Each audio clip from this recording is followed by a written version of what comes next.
Coming up in Two to Hate, Two to Love, the hype is in fact not real. One of these you may have been lied to about. We're going to explore that right now. This is the $10 Milwaukee knife from Home Depot.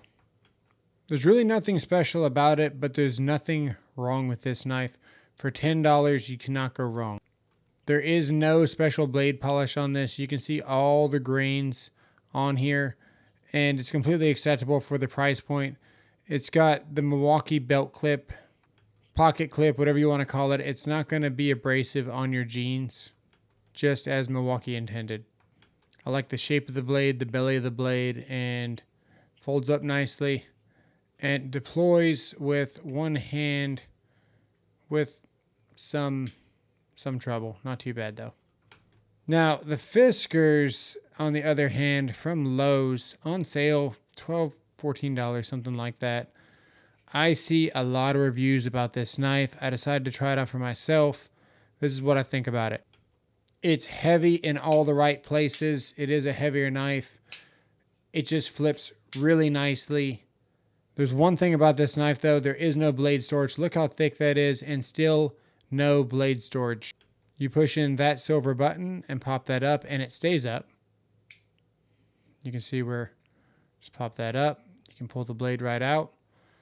But there's no blade to put in there because we don't have any spare blade storage. That's a huge problem for me, and it does take points off the overall score of this knife. Then, of course, we've got the tried and true Milwaukee, just regular utility knife. There's nothing wrong with this thing.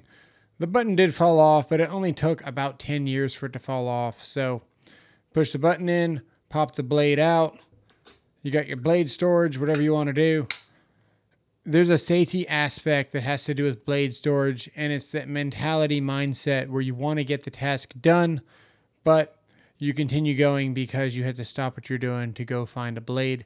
You're better off with blade storage. You're going to be a lot safer doing it, and you're not going to be using a dull blade. Dull blades are dangerous because you're putting way too much force than what the task should normally require.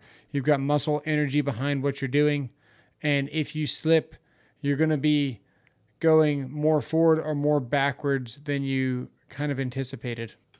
Unfortunately, in some trades, it does require you to pull the knife towards yourself.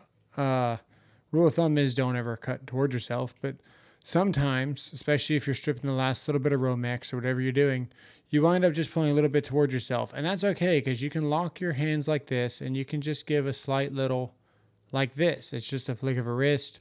There's no muscle behind it. And it's usually considered fairly safe, especially when you lock and you can only go so far. What happens though is you try to do that and you don't cut the material that you're trying to do.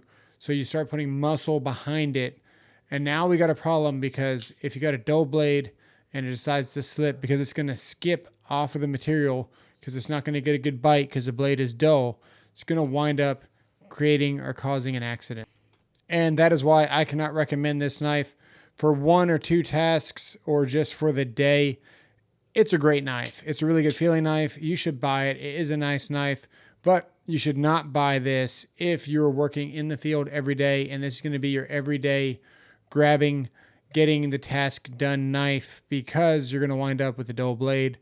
And as I just proved, dull blades lead to accident. Hope you enjoyed the video. Let me know what you guys think in the comments below. Sub for more, and we'll see you guys on the next one.